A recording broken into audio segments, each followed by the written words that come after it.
I remember this song that my mom used to sing back in the day. She used to play this song all the time. I don't remember all the words, but it used to go something like, Deja vu,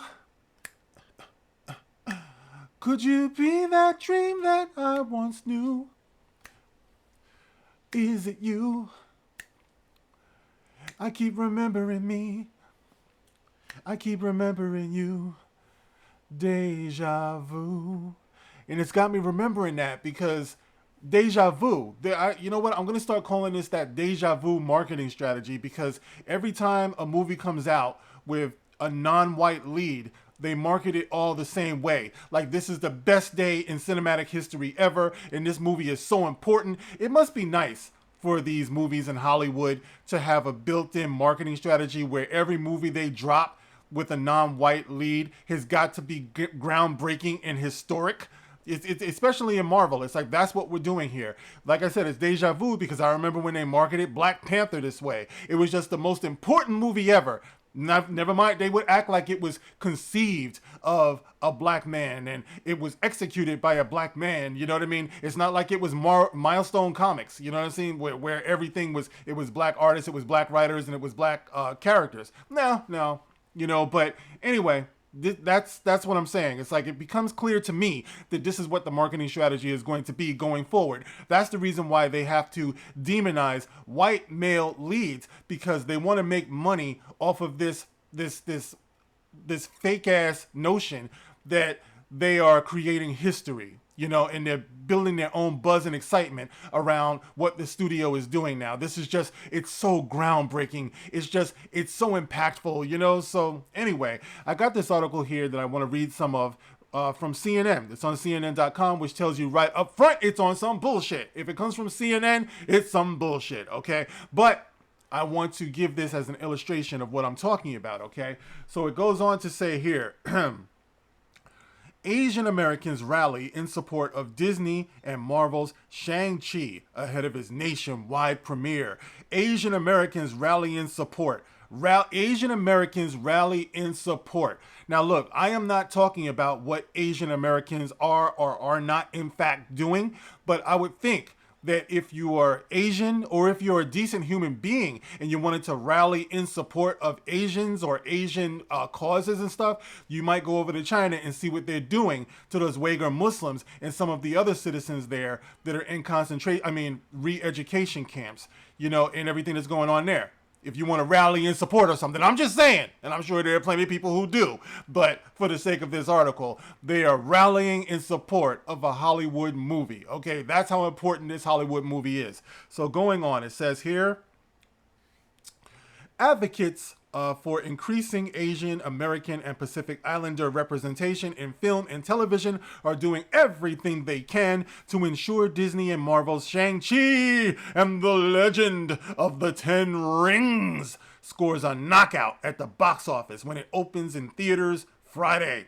The martial arts superhero film featuring the Marvel Cinematic Universe's first Asian American title character, along with a mostly East Asian cast, has been compared to Black Panther in terms of its potential cultural significance.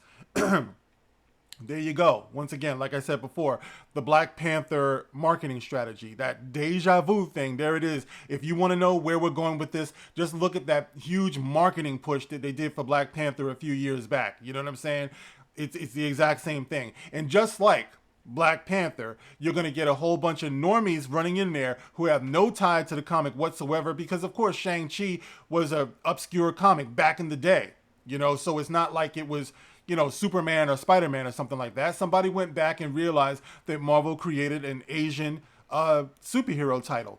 And that's good because that means that it's been there that long. So people who want to act like this is just something out of the blue or whatever, when they look at Marvel Comics and they want to talk about diversity and inclusion, that includes all comics, DC as well.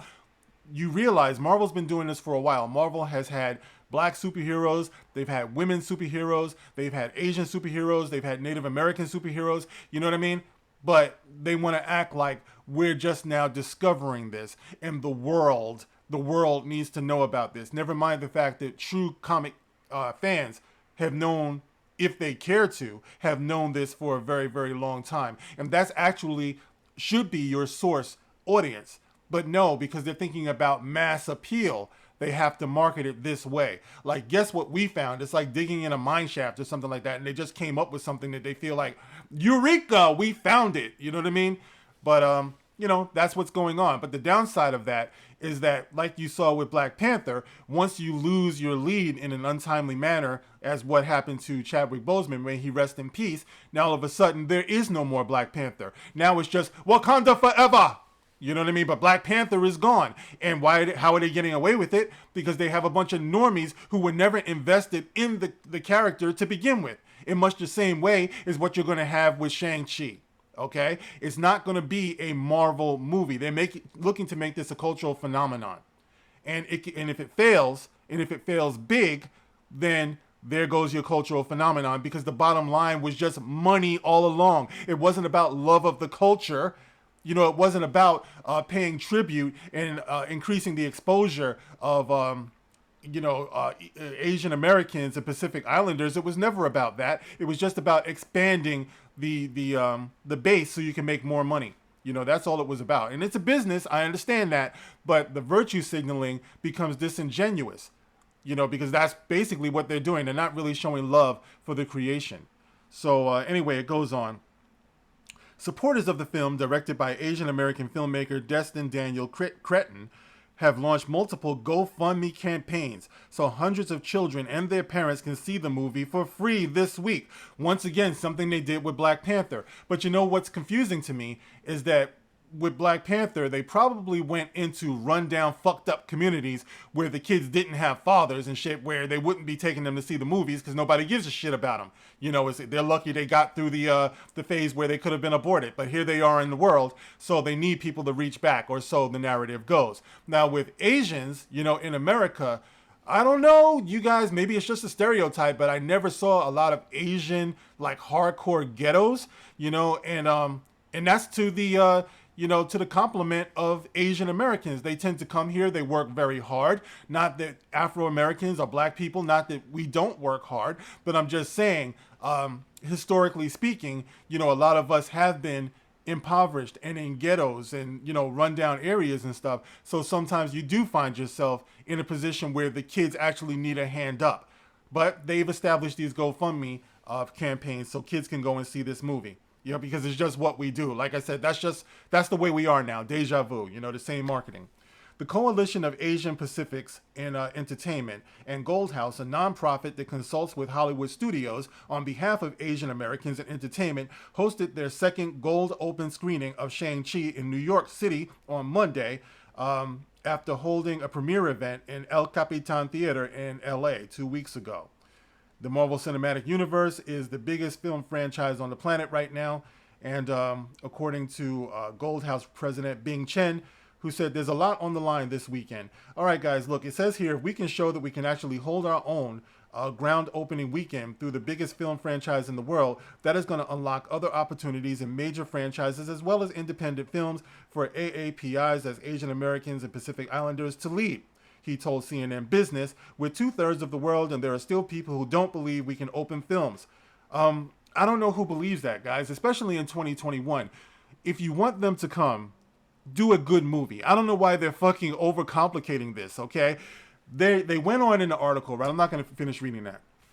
They went on in the article because a lot of us, we've pushed back against this narrative by saying that we've always been open to Asian films. You know what I'm saying? It's like, I remember seeing Parasite. I loved it. I grew up watching martial arts movies. But I think the specific push here is for Asian Americans, all right? They want to see that Asian American scope, not just something that is East Asian, So that is where they say the difference lies. But I say that if it's a good movie, people will come, especially if it's a Marvel movie, because you're going to be attracting Marvel fans, comic book fans. But like I said, that's not their bottom line. That's not their intended audience. They're telling on themselves right here, because what they really want is they want that mass appeal.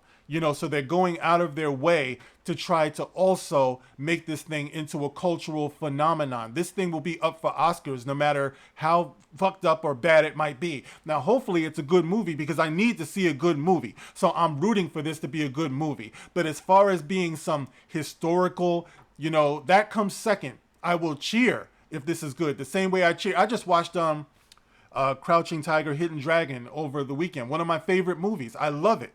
You know, and Yang Yi, you know, whoever the little girl was who starred in that, she is sexy as hell, man, especially in that movie. You know, so I've always been open to that, and I think most people are open to seeing a good movie. But you have to produce a good movie first. Good movies make history. You don't make history and then throw out some shit movie. So I hope that the time has been taken to make this a actual good movie. Okay, guys, that's what we're looking for, especially when you put that Marvel name on it, the MCU. It's got to be about this. I mean, we've had 10 years, over 10 years of like solid, good storytelling.